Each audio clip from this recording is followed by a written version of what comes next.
Saudações, estudantes de todas as partes do Brasil! Estamos começando mais uma etapa.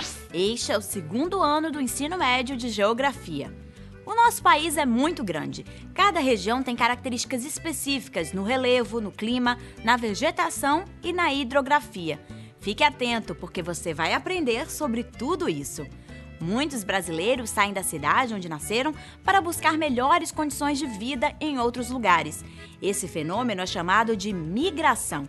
As migrações acontecem dentro do nosso país e também para outros países. Este é mais um dos conteúdos do segundo ano do ensino médio de Geografia. Tem muita coisa interessante para você aprender. Mãos à obra, assista todas as aulas e, claro, estude bastante.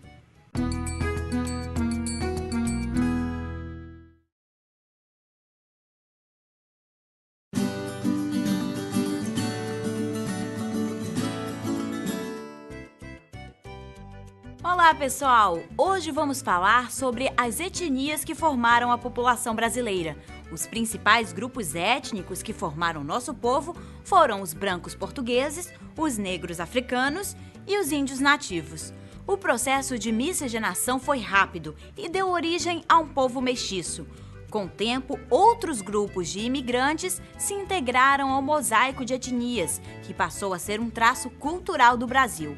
Hoje somos quase 200 milhões de pessoas. Gostamos do resultado da mistura, o povo brasileiro, mas o processo histórico de miscigenação nem sempre foi tranquilo. São 5 séculos de uma história que alterna domínio, exploração, escravismo, com acordos de cooperação e aproximação espontânea. A influência indígena na formação do brasileiro é um patrimônio que hoje reconhecemos. Temos uma dívida histórica com os verdadeiros donos da terra e tentamos reverter os prejuízos causados a eles. Algumas das tribos sobreviventes são milenares, ainda falam línguas primitivas e preservam boa parte da cultura original.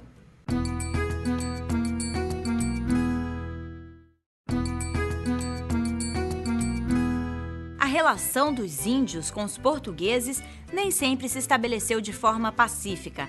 Afinal, eram 2 culturas em um mesmo território, tratando a terra de maneiras diferentes. Enquanto o colonizador explorava, o índio utilizava a terra apenas para sobrevivência. Uma lei datada de 1570 proibiu a escravização dos indígenas, mas em 1808 foi declarada a Guerra Justa, o combate iniciando um longo período de extermínio dos indígenas. Estima-se que em 1500 o número de índios era de 2,5 milhões. Hoje, não passam de 200 mil. Atualmente, mesmo depois da demarcação de reservas indígenas, ainda são comuns os conflitos com garimpeiros, poceiros, empresas madeireiras e de mineração. Essas atividades clandestinas provocam a degradação do ambiente, que é a fonte de vida, espaço cultural e de sobrevivência para os índios. A questão indígena provoca ainda debates sobre a necessidade de preservação das tradições versus a participação na sociedade contemporânea.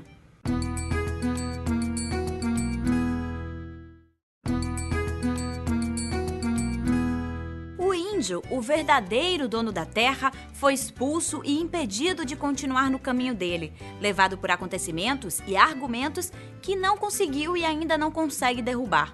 O trabalho árduo de alguns brasileiros até hoje pouco resolveu o problema do índio no Brasil.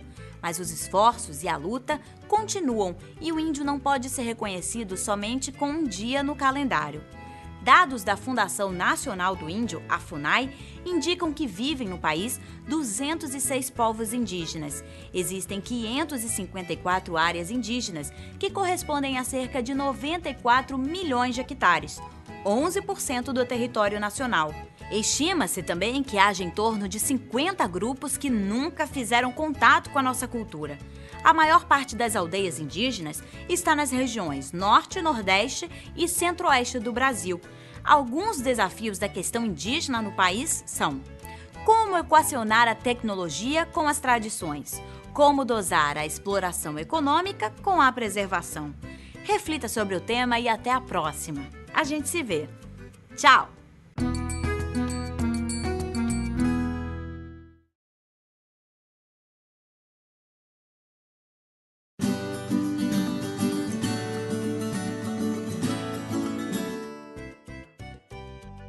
Olá, pessoal! Você conhece alguém que tenha ido embora do Brasil? E a sua família descende de imigrantes? A migração é o deslocamento de uma população de um lugar para o outro. Mas o que será que leva as pessoas a migrar? Podem ser razões religiosas, políticas ou econômicas. Outros fatores, como grandes desastres, também levam as pessoas a mudar de lugar. Quando alguém migra, vai em busca de algo melhor. Seja melhores condições de trabalho, seja liberdade política ou religiosa, ou ainda mais qualidade de vida. As migrações podem ser internas, dentro de um país, ou externas, de um país para outro. Nas migrações internacionais, os países desenvolvidos exercem atração sobre as populações de países subdesenvolvidos. O sonho de uma vida melhor leva, muitas vezes, a uma situação de imigração ilegal, de subemprego e clandestinidade. Antes de migrar para outro tema, conheça um pouco mais sobre migrações.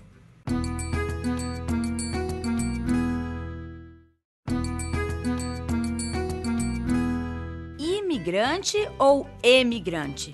Às vezes os conceitos não ficam claros. Se você vive no Brasil, o imigrante é o estrangeiro que chega ao país e o emigrante é o brasileiro que sai do país para viver em outro. As migrações são movimentos de entrada ou saída dentro de um país. As migrações podem ocorrer por fatores estruturais, como subdesenvolvimento, ou por fatores conjunturais, como, por exemplo, uma guerra. Os movimentos migratórios podem ser definitivos ou temporários.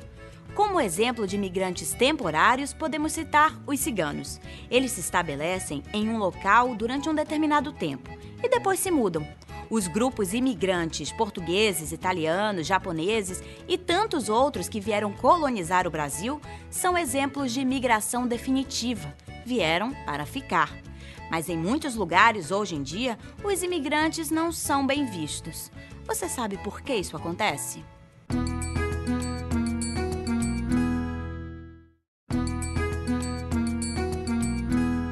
A migração é um fenômeno antigo e contribuiu para a miscigenação da população mundial.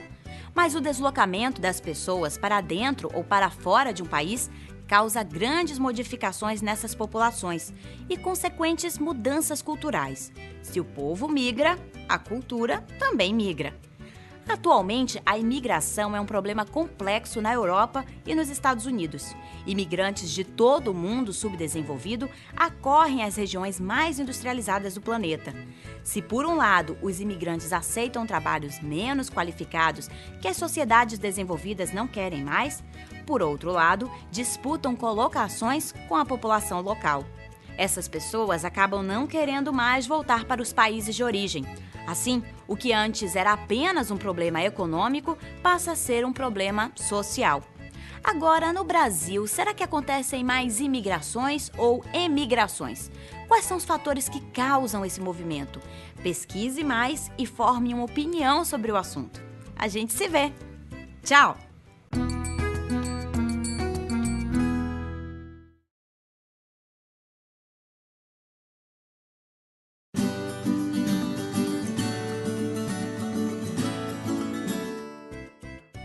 Saudações, estudantes! Hoje nós vamos falar sobre migrações. Os movimentos migratórios sempre foram intensos no Brasil. Os principais movimentos de migração são o êxodo rural, que é a transferência das populações rurais para o espaço urbano. Trata-se de uma forma de migração definitiva. Temos o êxodo urbano, em que acontece exatamente o contrário. As pessoas saem da cidade e vão para o campo. Existem ainda as migrações urbano-urbano, que acontecem quando as populações migram de uma cidade para outra. Já a migração sazonal, ou também chamada de transumância, é uma migração temporária. O migrante sai do local onde mora em um determinado período do ano para conseguir trabalho em outra região. E a migração diária ou pendular é característica das grandes cidades.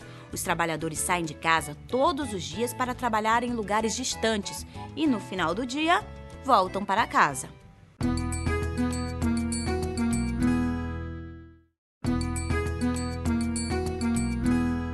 O principal motivo das migrações é o fator econômico. Com a industrialização nas décadas de 60 e 70, passamos a viver de forma mais intensa migrações internas no território nacional, como a de nordestinos em direção às grandes metrópoles brasileiras, Rio de Janeiro e São Paulo, e o intenso êxodo rural que fez o Brasil se tornar um país predominantemente urbano em um espaço de menos de 30 anos. Na década de 70, o fluxo migratório se direcionou para a Amazônia, com o objetivo de ocupar uma parte pouco povoada do território nacional. O fenômeno das migrações ainda é muito comum no Brasil. Atualmente, a maioria dos brasileiros não vive na cidade onde nasceu. Os principais movimentos de migração são do campo para as cidades e de uma cidade para outra. Com o inchaço dos grandes centros urbanos, a tendência agora é a procura por cidades de médio porte.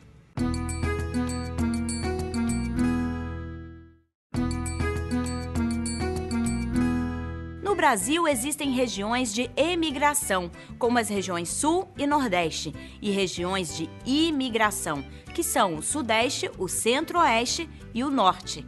Para calcular o saldo migratório, é preciso subtrair do número de imigrantes que a região recebeu a quantidade de emigrantes que ela teve. Os emigrantes são aquelas pessoas que saem do lugar onde moram e vão para outro. O resultado negativo caracteriza os estados emigrantes e o resultado positivo, os estados imigrantes. O Nordeste é a região que tem o maior número de estados emigrantes. Os principais são Paraíba, Piauí, Bahia e Pernambuco. O Centro-Oeste tem o menor percentual de residentes nascidos na região. Os movimentos migratórios têm diversas causas. A principal é a busca por melhores condições de vida. A gente se vê. Tchau!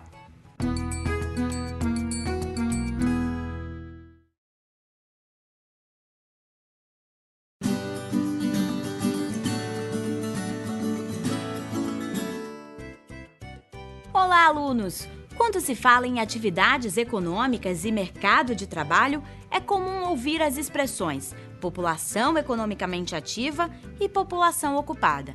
Vamos decifrar esses termos. População ocupada indica a parcela da população que exerce atividade remunerada, portanto, não inclui a população desempregada. O censo demográfico considera o parâmetro de população economicamente ativa. A PEA é a parcela de trabalhadores que faz parte da economia formal, ou seja, aqueles que possuem carteira de trabalho assinada ou exercem profissão liberal. Os desempregados também são considerados ativos, porque eles estão desocupados temporariamente. A população economicamente ativa pode ser dividida em 3 setores de atividade. O primário é aquele que fornece matéria-prima para a indústria. Nesse setor, trabalham 21% da população economicamente ativa. O setor secundário, que transforma a matéria-prima em produto industrializado, absorve outros 21%. E no setor terciário, relacionado aos serviços, estão 58% dos brasileiros que trabalham na economia formal.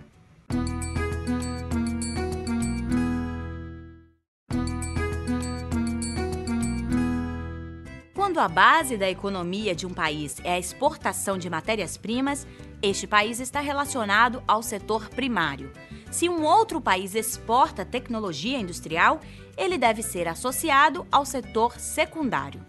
Lembre-se, o setor primário está ligado à agropecuária e ao extrativismo. O setor secundário está ligado à manufatura, à produção de bens de consumo e máquinas industriais. E o setor terciário aos serviços e ao comércio. É fácil, o setor primário produz, o secundário transforma e o terciário presta serviços. A divisão dos trabalhadores por setores de atividade econômica permite tirar conclusões sobre a economia do país. Por exemplo, se um grande número de pessoas trabalha no setor primário, significa que a agricultura não é mecanizada e a produtividade é baixa. Traga sua experiência para juntar a teoria sobre o mercado de trabalho.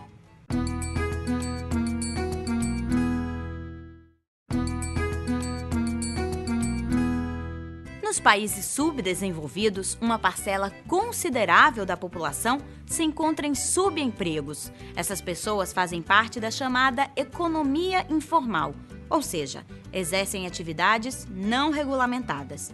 São os camelôs, os guardadores de carros, os diaristas urbanos e os rurais, como os boias-frias. Esses trabalhadores não pagam impostos, não têm carteira assinada e nem acesso aos direitos trabalhistas. Nas estatísticas, constam como população inativa. Por isso, os dados oficiais de emprego em países subdesenvolvidos podem não refletir completamente a realidade. A globalização e as transformações ocorridas no mercado de trabalho têm aumentado o desemprego. Atualmente, a demanda por profissionais mais qualificados exclui do mercado os trabalhadores com baixo nível de instrução. Continuar os estudos, como você está fazendo, é a atitude adequada para manter o posto de trabalho ou almejar um ainda melhor. A gente se vê. Tchau!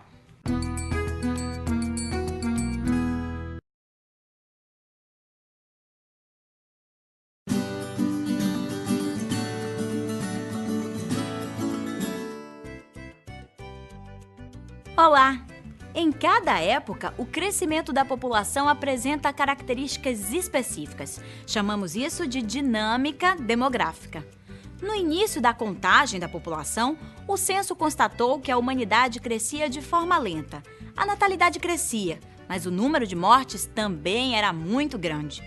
Com o avanço da medicina, do saneamento básico e o fim das guerras mundiais, a mortalidade caiu, mas a natalidade cresceu e fez com que houvesse uma explosão demográfica, ou seja, o crescimento da população em um curto espaço de tempo. Essa foi a fase acelerada. A tendência atual é de um crescimento desacelerado. Há menos nascimentos em função da atuação das mulheres no mercado de trabalho, e as mortes são proteladas pela melhora da qualidade de vida.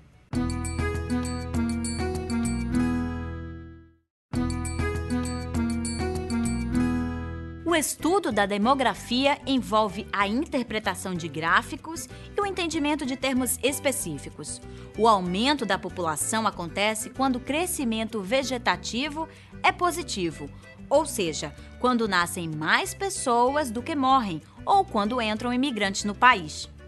Quando há crescimento vegetativo, o aumento da população é representado por uma figura geométrica que se aproxima de uma pirâmide. Por isso se chama de pirâmide de idades. A base da pirâmide representa os jovens do país, até 19 anos. A metade se refere aos adultos, entre 20 e 59 anos. E no topo estão os idosos, acima de 60 anos. Ela também é conhecida como pirâmide demográfica, pirâmide populacional ou ainda pirâmide etária. Durante muito tempo se disse que o Brasil era um país de jovens. Será que algo mudou na pirâmide etária brasileira?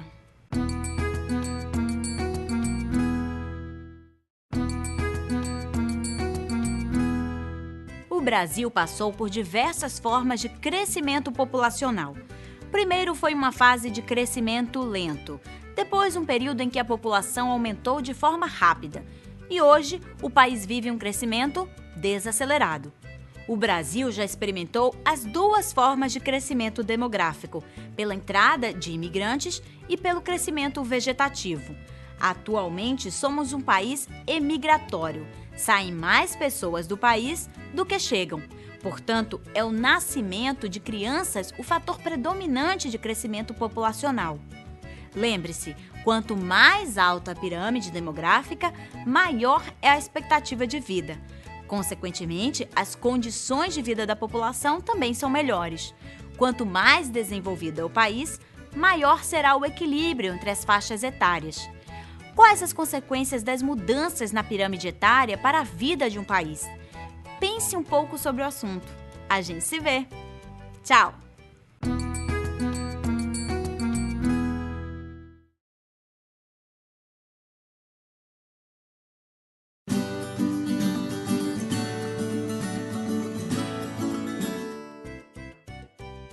Olá, estudante brasileiro! O ramo da geografia que se ocupa da paisagem terrestre é a geografia física.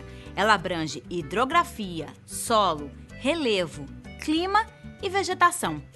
O clima de uma região é determinado pela combinação de elementos do clima, como massas de ar, ventos, temperatura, umidade do ar e pressão atmosférica, e também pelos fatores do clima, que são latitude, altitude, continentalidade e maritimidade. A vegetação é determinada pelo clima.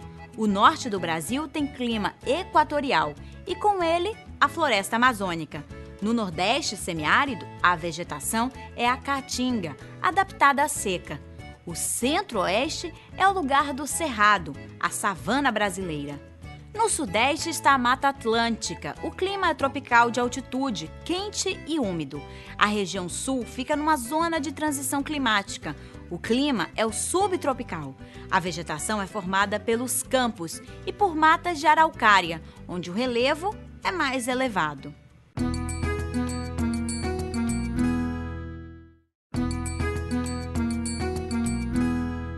No Nordeste faz calor. No Norte, o clima é úmido e no Sul faz frio em uma determinada época do ano. Mas por que será que isso acontece? Para caracterizar o clima de uma região, são utilizados instrumentos específicos e é feita a análise de dados climáticos dos últimos 30 anos. O clima de uma região é formado por uma sucessão de condições semelhantes de tempo. Isso é determinado pela relação dos elementos e fatores, como temperatura, umidade do ar, pressão atmosférica, altitude e latitude, entre outros. A vegetação é uma consequência do clima. O clima quente e úmido favorece a existência de florestas. A vegetação dos lugares de clima seco tem folhas, raízes e caules adaptados a essa condição. Nos lugares frios, as árvores têm folhas finas para se proteger da neve. Por isso, em regiões de clima polar, nunca vão existir florestas. É importante relacionar os elementos naturais para se observar como eles atuam nas diferentes regiões.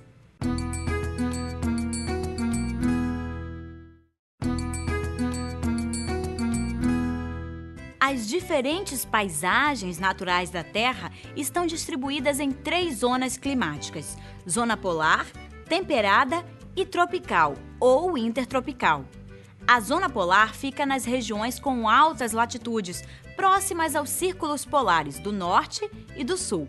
A zona temperada ocorre nas latitudes médias, entre os círculos polares e os trópicos. A zona tropical ou intertropical está entre os trópicos e o Equador, nas áreas de baixas latitudes. A maior parte do Brasil está na zona de clima tropical, que é a região mais quente do planeta. O clima tropical tem chuvas no verão, vegetação exuberante com folhas largas e sempre verdes. No sul do Brasil, o clima não é tão quente. As árvores têm folhas mais finas. Nas áreas secas e quentes do Nordeste, os espinhos ocupam o lugar das folhas. A vegetação se estabelece onde o clima permite. Conhecendo a vegetação, podemos deduzir o clima e vice-versa. A gente se vê. Tchau!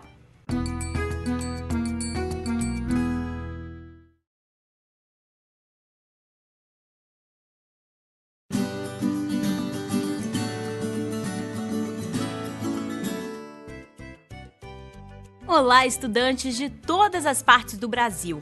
Relevo e hidrografia são aspectos da geografia que representam as diferentes paisagens naturais de um determinado lugar. O relevo é o aspecto da geografia que estuda o solo, além do conjunto das formas elevadas ou planos da superfície da Terra. Já a hidrografia é a parte da geografia que estuda as águas dos rios, dos mares, das geleiras, dos lagos e do subsolo. Conhecendo o relevo, a hidrografia e outros elementos naturais, como o clima, é possível fazer uma descrição detalhada dos aspectos físicos de um lugar. A partir dessa descrição, dá para entender a distribuição da população, a concentração de riqueza e os aspectos econômicos de um país.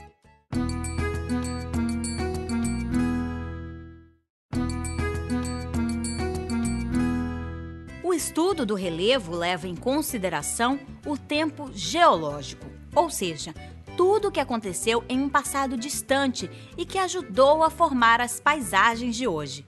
Os movimentos das camadas internas da Terra, por exemplo, interferiram na constituição do relevo da superfície do planeta.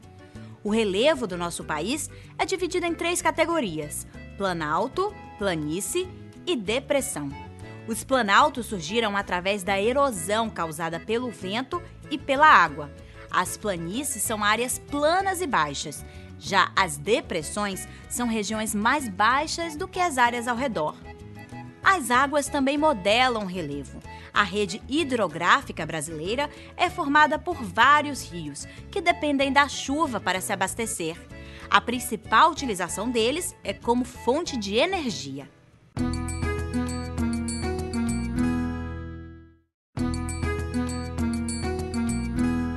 Os rios brasileiros são importantes agentes modeladores do relevo. Eles retiram os sedimentos dos planaltos e depositam esses sedimentos nas áreas mais baixas, como as planícies. Os rios do nosso país são extensos e têm correntes fortes ou caudalosas. As bacias hidrográficas mais importantes do Brasil são a Bacia Amazônica, a do Rio Paraná, a Bacia Tocantins-Araguaia, a do Rio Uruguai e a Bacia do Rio São Francisco. O Brasil é um país de altitudes modestas.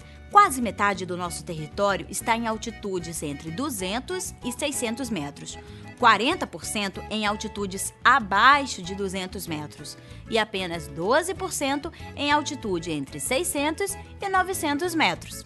A gente se vê! Tchau!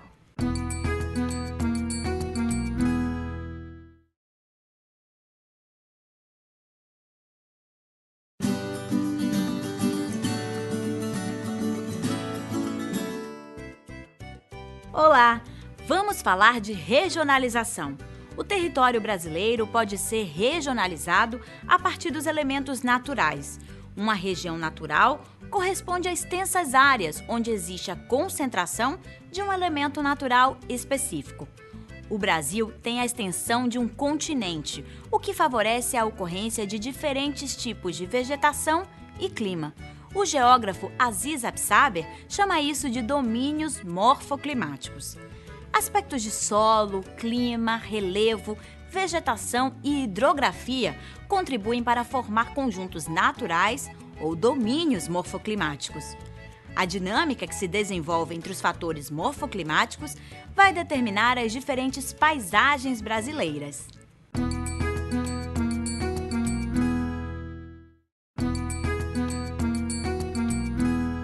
Nosso país apresenta diferentes características geográficas, chamadas de domínios morfoclimáticos. Mas você tem ideia de quantos domínios existem?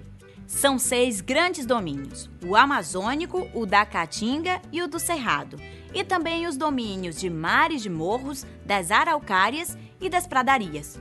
O domínio amazônico, você sabe, é o da floresta amazônica, na região norte de clima equatorial. A Caatinga se localiza mais no Nordeste e tem clima semiárido com vegetação de caatinga. Os domínios do Cerrado ocorrem no Brasil Central, área de chapadas e de clima tropical. Já o domínio chamado de Mares de Morros ocupa o sudeste do Brasil, região de Mata Atlântica e de clima tropical de altitude. Mais ao sul, encontramos o domínio das araucárias, com a vegetação de coníferas, clima subtropical e planalto meridional. E no sudoeste do Rio Grande do Sul está o domínio das pradarias, com vegetação rasteira e clima subtropical. E ainda existe o domínio morfoclimático das áreas de transição.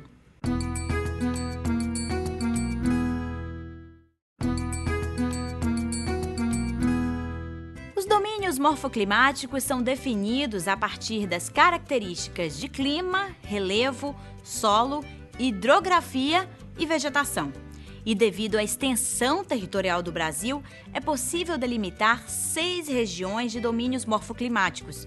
Essa classificação foi criada pelo geógrafo Aziz Absaber. Perceba que neste enorme território há diferentes características que formam diferentes paisagens. A sociedade se apropriou delas a fim de conhecer, habitar, mas também de explorar economicamente. Algumas áreas brasileiras se encontram mais alteradas e outras são de mais difícil ocupação.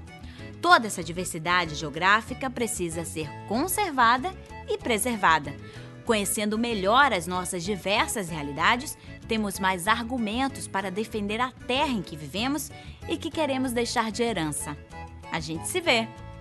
Tchau!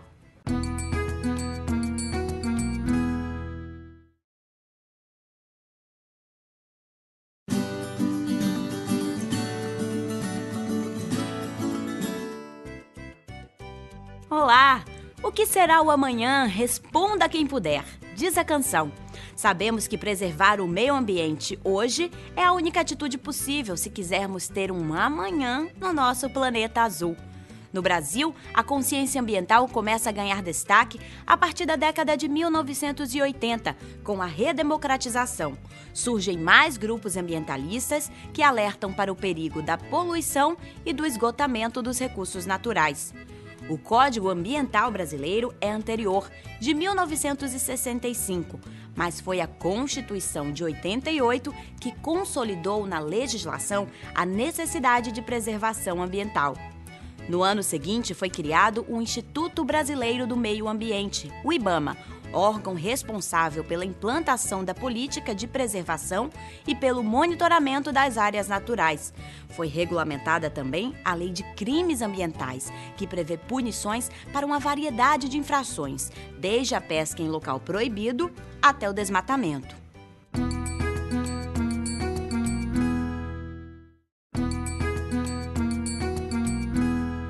Para impulsionar o crescimento econômico, muitos países ignoraram a proteção ao meio ambiente. Os hábitos de consumo e conforto levaram à utilização intensiva dos recursos naturais. Hoje, o mundo percebe os efeitos da emissão de gases tóxicos na atmosfera pelo aquecimento global. O fenômeno climático vem estabelecendo o aumento da temperatura média da superfície terrestre. A temperatura do planeta subiu quase 2 graus em cerca de 50 anos. Parece pouco, mas isso já está provocando o derretimento das calotas polares e o risco de inundação pela subida das águas do oceano é real. O surgimento de desertos é outra consequência dos desequilíbrios. A desertificação é causada pelos desmatamentos ou pelo uso intensivo da terra. As áreas de maior risco são as florestas tropicais, como a Amazônia. Será que é possível mudar as mentalidades e os comportamentos?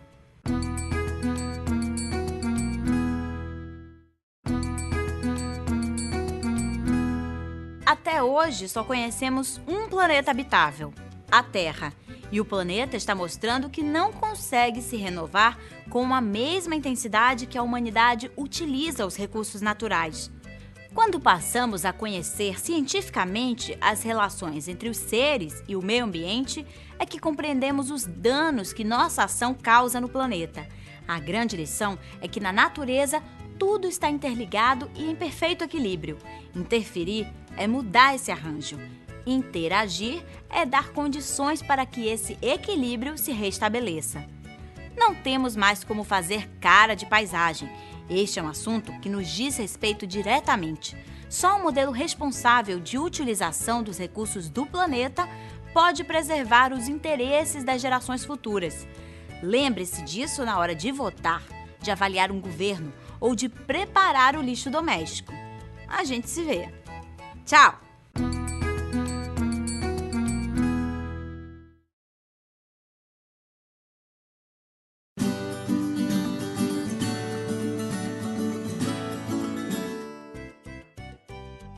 Olá, aluno! Bem-vindo! Em que região brasileira você está? Você tem 5 opções: Norte, Nordeste, Sudeste, Centro-Oeste e Sul. Essa é a divisão oficial, proposta em 1969 pelo Instituto Brasileiro de Geografia e Estatística. O IBGE levou em consideração apenas os aspectos naturais, como clima, relevo, vegetação e hidrografia. A finalidade da divisão é estatística e econômica, para administrar informações em um território tão vasto. Não tem nada a ver com a autonomia política das regiões. Existe uma divisão não oficial, mais antiga, que se costuma adotar para tratar de aspectos geográficos e econômicos. São 3: Amazônia, Centro-Sul e Nordeste. Durante o século XX, houve várias modificações. Territórios se tornaram estados se desmembraram e até mudaram de região. O Brasil é cheio de outros Brasis.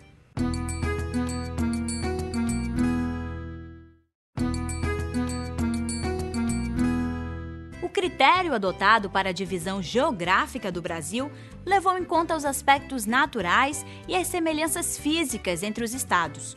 Considerou-se, por exemplo, que os estados de Goiás, Mato Grosso e Mato Grosso do Sul tinham similaridades e podiam integrar uma região, a Centro-Oeste. O outro critério de regionalização considera os aspectos humanos e econômicos e ignora os limites entre os estados. É uma forma pouco útil para as estatísticas sobre população ou economia, mais adequada para contar a história da produção do espaço brasileiro. O Nordeste, por exemplo, já foi o polo econômico mais rico da América Portuguesa, por causa da cana-de-açúcar usando o trabalho escravo. No século XX, empobreceu e os habitantes migraram para outras regiões do país. De acordo com o critério que adotamos, teremos diferentes percepções do Brasil. Nosso país é continental, com muitas realidades. Por isso, temos também várias formas de abordagem.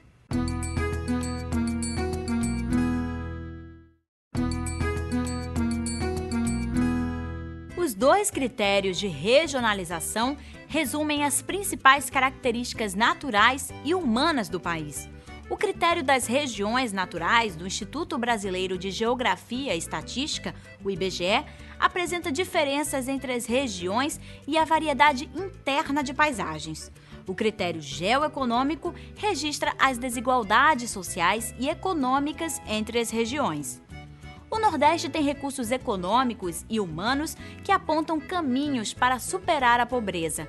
As zonas irrigadas do Rio São Francisco comprovam isso. A geração de riquezas no Centro-Sul tornou essa região a mais rica do país, mas o ritmo acelerado do crescimento criou graves disparidades sociais, como desemprego e problemas ambientais. Na Amazônia, áreas significativas foram ocupadas e se tornaram alvos de conflitos por posse. Surgiram também grandes cidades caracterizadas por profundos desequilíbrios sociais e econômicos. O Brasil é um país com grandes diferenças regionais e complexidades culturais. Isso quer dizer que o nosso assunto não se esgota aqui. Tem muito mais por descobrir. A gente se vê. Tchau!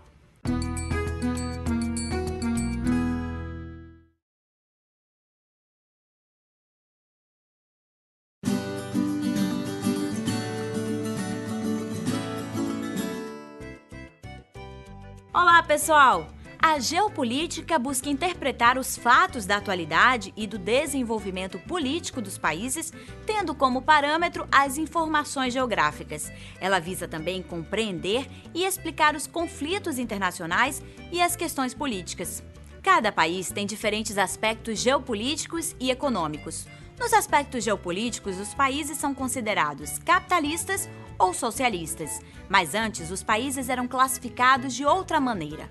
Os países de primeiro mundo eram conhecidos como capitalistas desenvolvidos.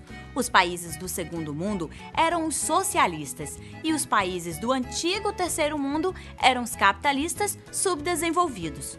Foi na época da Guerra Fria que as ideologias políticas opostas dividiram os países em socialistas, centrados na ex-União Soviética, e capitalistas, centrados nos Estados Unidos. A ideologia socialista da Guerra Fria se baseava na propriedade estatal e na igualdade social. Mas quando os dirigentes socialistas adquiriram privilégios, a ideia de igualdade ruiu, dando origem ao mundo atual.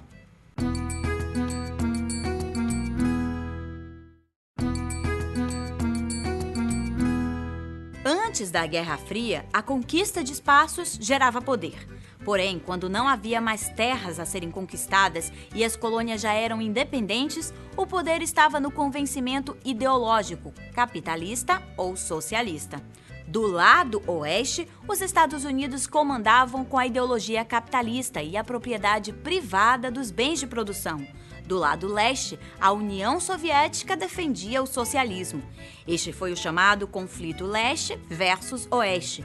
Porém, quando o socialismo se mostrou frágil, os países foram ingressando na economia de mercado, pouco a pouco. Hoje, as potências são medidas pela capacidade de avanços tecnológicos, disponibilidade de capitais, qualificação da mão de obra, nível e índices de produtividade.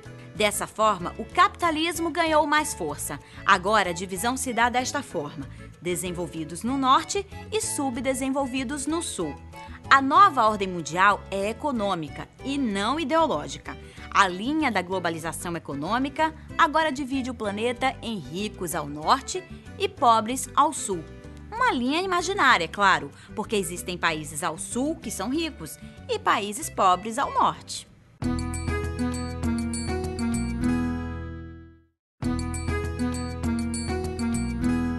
O conflito leste versus oeste foi marcado pela bipolaridade ideológica, com a presença de corridas armamentistas e espaciais. A Guerra Fria dividia o mundo em 1/3 dos países, que seguia a ideologia socialista, e outros 2/3, que seguiam a ideologia capitalista.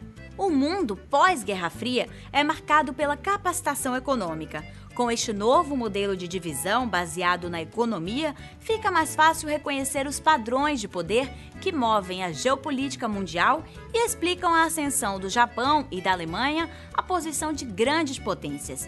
E, ao mesmo tempo, ajuda a compreender a decadência da Rússia, que, embora seja a herdeira principal do poderoso arsenal nuclear soviético, tem um parque industrial obsoleto e improdutivo. Além disso, o país mergulhou em uma profunda crise social, política e econômica ao longo dos anos 90 e só agora começa a se recuperar. O que se percebe é que a separação ideológica, leste versus oeste, não existe mais. Agora, as tensões e conflitos são resultantes das desigualdades entre o norte e o sul. A gente se vê. Tchau!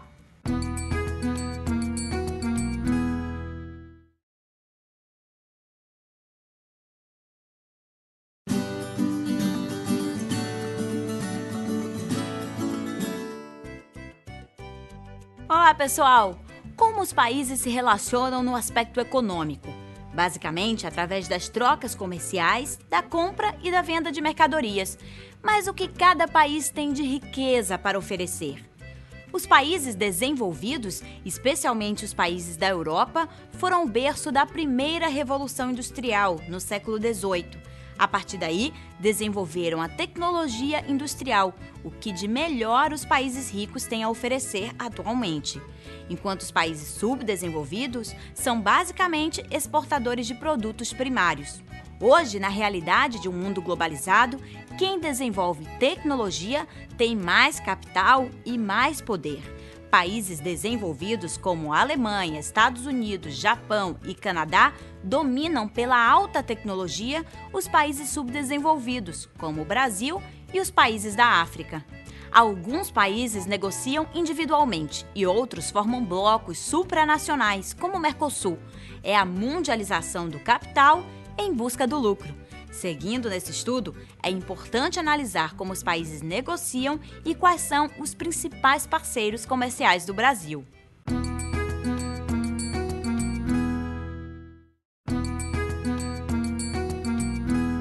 O desenvolvimento do capitalismo está relacionado ao comércio e é um dos indicadores do nível de desenvolvimento dos países. A maior parte das trocas comerciais é realizada pelos países ricos. Os países vendem o excedente e compram o que lhes falta. Mas como fazer isso sem regras? Para facilitar, foram criados organismos que regulam o comércio internacional e também blocos econômicos que fortalecem o poder econômico das nações. Primeiro foi criado o GATT, o Acordo Geral de Tarifas e Comércio, vinculado à Organização das Nações Unidas, a ONU. O GATT foi criado para controlar a entrada e saída de mercadorias. Depois foi substituído pela OMC, a Organização Mundial do Comércio, criada em 1995 e com sede em Genebra, na Suíça. Assim, desde a criação da OMC, vem ocorrendo reuniões onde são analisadas a redução de barreiras tarifárias e alianças econômicas. Os blocos visam, no mínimo, a eliminação de tarifas e impostos de importação entre os países. No mundo capitalista, a tecnologia tem mais valor que a matéria-prima. Isso faz com que a riqueza se concentre nos países ricos.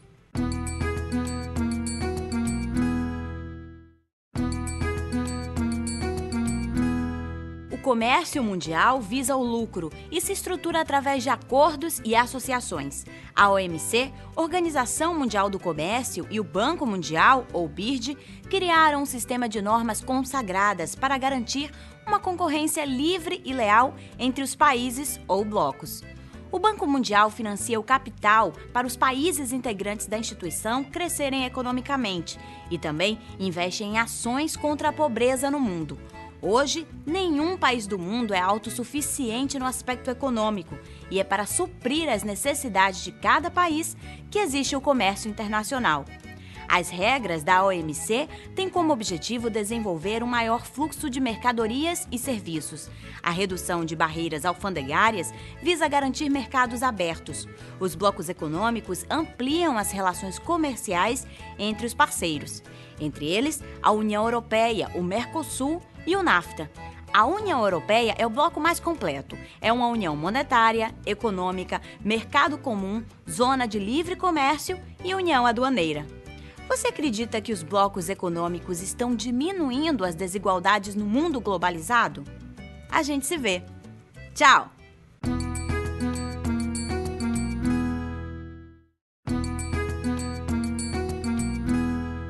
Gostou desse passeio que fizemos de norte a sul do Brasil?